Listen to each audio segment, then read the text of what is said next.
सुप्रभात विद्यार्थी मित्रांनो. आज आपण पुन्हा राष्ट्रीय उत्पन्न या प्रकरणामधील पुढचा जो काही घटक आहे तो घटक म्हणजे राष्ट्रीय उत्पन्न मोजताना येणाऱ्या संकल्पनात्मक अडचणी या घटकाविषयी माहिती जाणून घेणार आहोत. एक छोटीशी संकल्पना आहे. या अगोदर राष्ट्रीय उत्पन्न जे प्रकरण आपण अभ्यासलेलं आहे हे प्रकरण पाहत असताना त्यामध्ये जे विविध घटक आहे ते घटक आपण माहीत करून घेतलेले आहेत. म्हणजे थोडक्यात एक धावता आढावा आपण त्या ठिकाणी जर घेतला तर राष्ट्रीय उत्पन्न अर्थ, व्याख्या, राष्ट्रीय उत्पन्नाचं महत्त्व, राष्ट्रीय उत्पन्नाच्या ज्या काही विविध संकल्पना आहेत त्या संकल्पना देखील विद्यार्थी मित्रांनो आपण अभ्यासलेल्या आहेत. त्यानंतर राष्ट्रीय उत्पन्न मोजण्याच्या पद्धती या आपण यापूर्वीच्या व्हिडिओमध्ये माहीत करून घेतलेल्या आहेत. आणि आज व्हिडिओ क्रमांक 5 मधनं आपण राष्ट्रीय उत्पन्न मोजण्यात येणाऱ्या संकल्पनात्मक अडचणी आणि व्यावहारिक किंवा सांख्यिकीय अडचणी या आपण पाहणार आहोत. परंतु सुरुवातीला आपण संकल्पनात्मक अडचणी म्हणजे काय ह्या आपण पाहणार आहोत. संकल्पनात्मक अडचणींमध्ये वेगवेगळ्या मुद्द्यांचा समावेश होतो आहे. हे मुद्दे पाहत असताना आपण या ठिकाणी राष्ट्रीय उत्पन्नाचा अर्थ थोडक्यात समजावून घेणार आहोत. एका आर्थिक वर्षाच्या कालावधीमध्ये अर्थव्यवस्थेत उत्पादित केलेल्या वस्तू व सेवांचे मूल्य काढून राष्ट्रीय उत्पन्न मोजले जाते. यापूर्वी आपण जे काही व्हिडिओ पाहिलेले आहे त्या व्हिडिओमध्ये अर्थ आणि व्याख्या याच्या सुटसुटीत व्याख्या आपण अभ्यासलेल्या आहेत. तरी देखील एक धावता आढावा म्हणून आपण पुन्हा पुन्हा राष्ट्रीय उत्पन्नाचा अर्थ, व्याख्या माहीत करून घेतो आहोत. एका आर्थिक वर्षात उत्पादित केलेल्या सर्व वस्तू व सेवांचे पैशात व्यक्त केलेले मूल्य म्हणजे राष्ट्रीय उत्पन्न होय. डॉक्टर पिगो यांची ही व्याख्या प्रसिद्ध आहे अर्थशास्त्रामध्ये.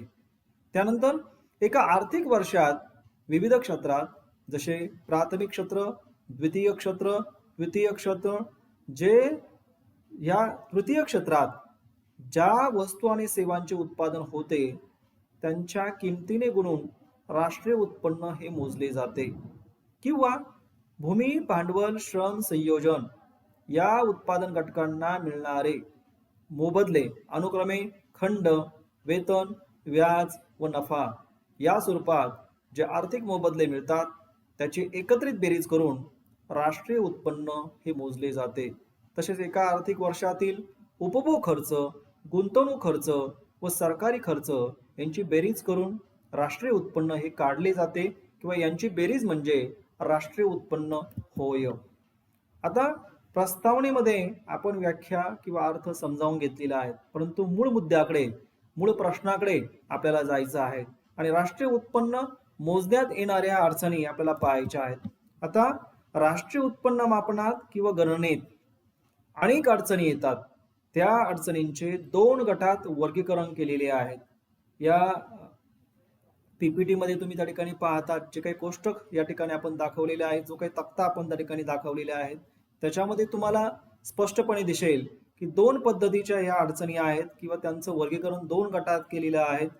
पहिला जो गट आहे तो म्हणजे सैद्धांतिक किंवा संकल्पनात्मक अडचणी याला आपण म्हणतो, आणि दुसरा आहे सांख्यिकीय किंवा व्यावहारिक अडचणी आपण पाहतो आहोत. पण सुरुवातीला विद्यार्थी मित्रांनो आपण या अडचणी पाहत असताना संकल्पनात्मक किंवा सैद्धांतिक अडचणी आपण अभ्यासणार आहोत. आता संकल्पनात्मक अडचणी म्हणजे काय? ज्या वस्तूंची मोजणी करावयाची ती वस्तू नेमकी समजली पाहिजे. त्या वस्तूंची संकल्पना जर स्पष्ट नसेल तर मापनात म्हणजे राष्ट्रीय उत्पन्न मापनात अडचणी येतात. राष्ट्रीय उत्पन्नाची संकल्पना स्पष्ट नसल्यामुळे राष्ट्रीय उत्पन्न मोजताना अनेक अडचणी निर्माण होतात. आता राष्ट्रीय उत्पन्नाच्या संकल्पनेचे स्वरूप हे काळानुरूप बदललेले आहेत. अनेक अर्थतज्ञ असतील त्यांची वैश्विक अशी व्याख्या करण्याचा प्रयत्न करत आहेत. यावरून काही समस्या दिसून येतात. राष्ट्रीय उत्पन्न मोजण्यासाठी सर्वप्रथम राष्ट्रीय उत्पन्न ही संकल्पना माहीत करून घेणे आवश्यक आहे किंवा माहीत असणे आवश्यक आहे, लक्षात घ्या. आणि म्हणून ज्या काही संकल्पनात्मक आणि सैद्धांतिक अडचणी आहेत, त्या सैद्धांतिक अडचणी विविध मुद्द्यांच्या माध्यमातून आपण जाणून घेणार आहोत. सुरुवातीलाच आपण राष्ट्र ही संकल्पना, ही जी काही अडचण आहे ती आपण त्या ठिकाणी पाहणार आहोत. म्हणजेच या मुद्द्याचं विश्लेषण करत असताना सर्वात प्रथम अशी अडचण आहे की देश या संकल्पनेत किंवा राष्ट्र या संकल्पनेत काय आहे याची व्याख्या करणं महत्वाचे आहे. सर्वप्रथम सर्वसाधारणपणे प्रत्येक देशाच्या भौगोलिक सीमेच्या अंतर्गत भागात ज्या वस्तू आणि सेवांचे उत्पादन होते त्यांचे पैशाचे मूल्य काढून राष्ट्रीय उत्पन्न मोजले जाते. परंतु राष्ट्रीय उत्पन्न मोजताना देशातील नागरिकांनी मिळवलेले उत्पन्न देखील मोजले जाते. म्हणजे येथे भौगोलिक सीमा महत्वाच्या नसून उत्पादन घटकांची मालकी ही महत्वाची आहे असं त्या ठिकाणी म्हणता येईल. यानंतर पुढचा मुद्दा विद्यार्थी मित्रांनो आपल्याला पाहता येईल हस्तांतरित उत्पन्न. हस्तांतरित उत्पन्न म्हणजे काय? एखाद्या व्यक्तीला किंवा काही व्यक्तींना कोणत्याही प्रकारचे उत्पादन कार्य न करता मिळणारे उत्पन्न होय. कोणती व्यक्ती असो त्या व्यक्तीला उत्पादन कार्य न करता उत्पादन कार्यामध्ये भाग न घेता मिळणारे उत्पन्न म्हणजे हस्तांतरित उत्पन्न होय. व्यक्ती उत्पादनाच्या कोणत्याही टप्प्यात सहभागी होत नाही पण त्याला हस्तांतरित उत्पन्न मिळते. उदाहरणार्थ पेन्शन, बेरोजगारी भत्ता, सार्वजनिक कर्जावरील व्याज, देणगी, शिष्यवृत्ती इत्यादी अशा याला हस्तांतरित उत्पन्न आपण त्या ठिकाणी असं म्हणतो आहोत. आणि हस्तांतरित उत्पन्नाचा समावेश राष्ट्रीय उत्पन्नात केला जात नाही कारण हस्तांतरित उत्पन्नामुळे राष्ट्रीय उत्पन्नात भर घातली जात नाही परंतु हस्तांतरित उत्पन्न खर्चून वस्तू व सेवा खरेदी केल्या जातात त्यामुळे आर्थिक व्यवहारात वाढ होते. म्हणून हस्तांतरित उत्पन्नाचा समावेश राष्ट्रीय उत्पन्नात करण्यात यावा असं देखील त्या ठिकाणी म्हटलेलं आहे. मग राष्ट्राच्या उत्पन्नात हस्तांतरित उत्पन्नाचा समावेश करण्यात अडचणी येतात कारण एकीकडे हे उत्पन्न वैयक्तिक उत्पन्नाचा भाग आहे तर दुसरीकडे ते सरकारी खर्च आहेत. ही अडचण प्रामुख्याने टाळण्यासाठी राष्ट्रीय उत्पन्नातून हस्तांतरित उत्पन्न कपात केले जाते असं त्या ठिकाणी म्हणता येईल. त्यानंतर पुढे त्या ठिकाणी असं म्हणता येईल की विनामूल्य सेवा किंवा सेवांचा समावेश आपण त्या ठिकाणी म्हणूया. आता देशाचे उत्पन्न नेहमीच पैशामध्ये मोजले जाते म्हणजे वस्तू आणि सेवांचे जे मूल्य काढलं जातं ते पैशात काढलं जातं किंवा मोजलं जातं असं आपल्याला म्हणता येईल. पण अनेक वस्तू आणि सेवा आहेत ज्यांचे पैशात मोजणे कठीण असते म्हणजे मूल्य. म्हणजे एखाद्या व्यक्तीचा छंद म्हणून चित्रकला, आईने मुलाचे संगोपन करणे, कुटुंबातील व्यक्तीला डॉक्टर यांनी तपासणे या सेवा राष्ट्रीय उत्पन्नाचा भाग नाहीत. सेवा या उपभोक्त्याच्या गरजा पूर्ण करतात म्हणून सेवा पुरवणाऱ्यांना उत्पन्न दिले जाते. राष्ट्रीय उत्पन्न मोजताना कोणत्या सेवांचा समावेश राष्ट्रीय उत्पन्नात करावा व कोणत्या सेवा राष्ट्रीय उत्पन्नातून वगळाव्या असा अनेक प्रश्न निर्माण होतो.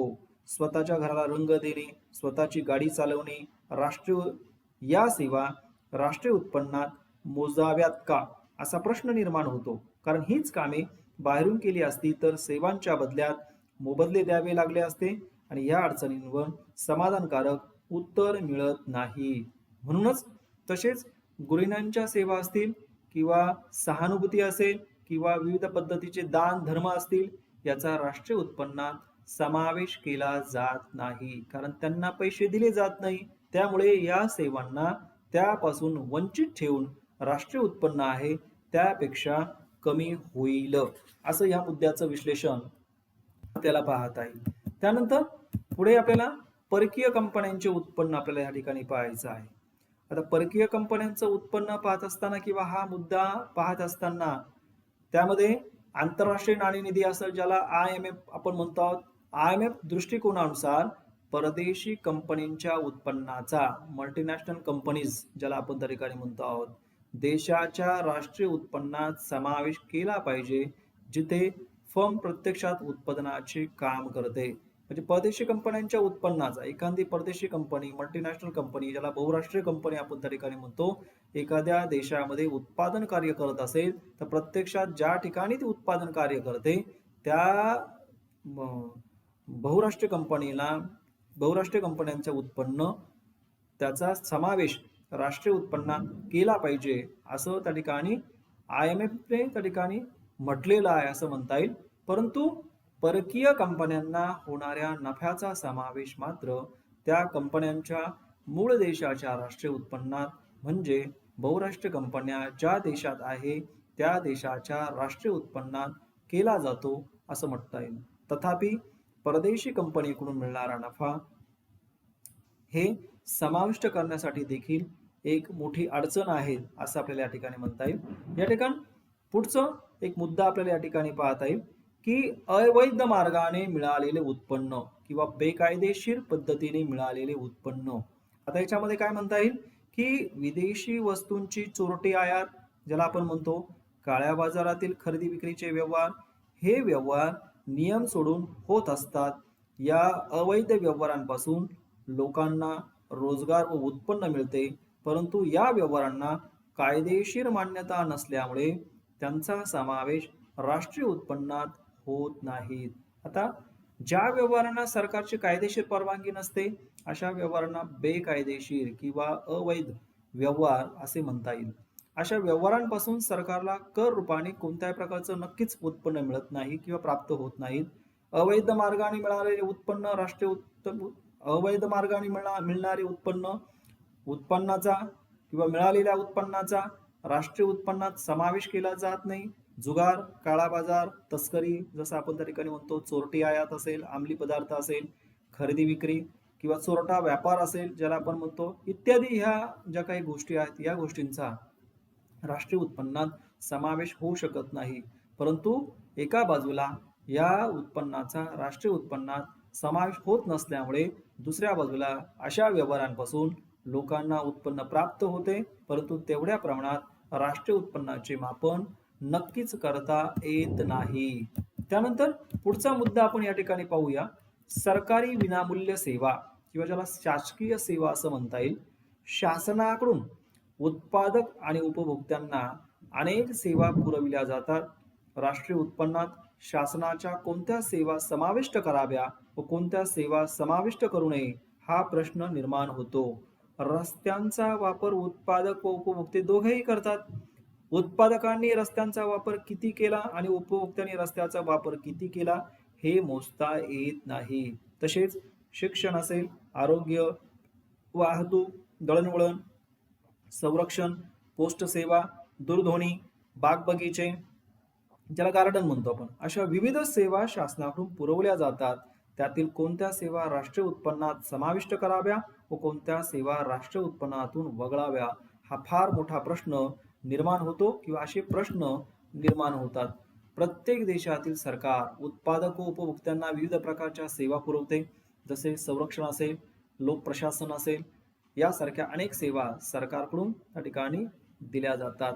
परंतु उदाहरणार्थ कायदा व सुव्यवस्था, सैन्य सेवा, पोलिसी सेवा, शिक्षण सेवा, आरोग्य सेवा, अशा विविध सेवा किंवा सरकारी सेवांचे बाजार मूल्य मोजणे अवघड आहे, कारण सेवांचे वास्तविक मूल्य माहीत नसते. अशा प्रकारच्या सर्व सेवांचा किंवा सेवांचे मूल्य ठरवून मग त्याचा राष्ट्रीय उत्पन्नामध्ये समावेश करणे अतिशय कठीण आहे असं त्या ठिकाणी म्हणता येईल.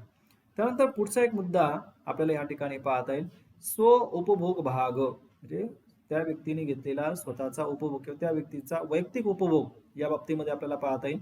उत्पादनाचा काही भाग उत्पादक स्व उपभोगासाठी राखून ठेवतात.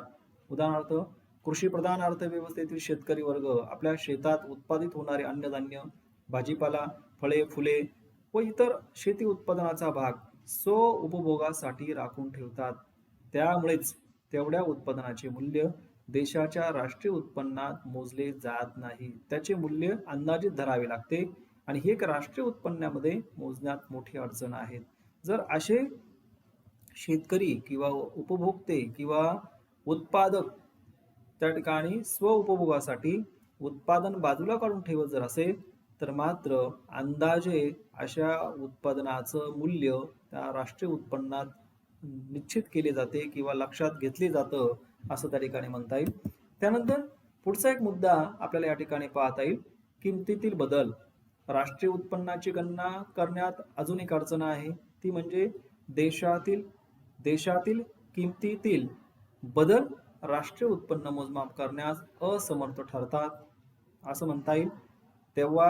जेव्हा देशातील किमतीची पातळी वाढते तेव्हा उत्पादन कमी झाले असले तरी राष्ट्रीय उत्पन्नात वाढ दिसून येते. या उलट किंमत पातळीत घट झाल्याने उत्पादन वाढले असले तरी राष्ट्रीय उत्पादनात घट दिसून येते. उत्पादन वाढले असले तरी राष्ट्रीय उत्पादनात घट दिसून येते. म्हणजे किमतीतील बदलाचा परिणाम देखील राष्ट्रीय उत्पन्न मापन करण्यात येणारी एक मोठी अडचण ठरते असं या ठिकाणी म्हणता येईल.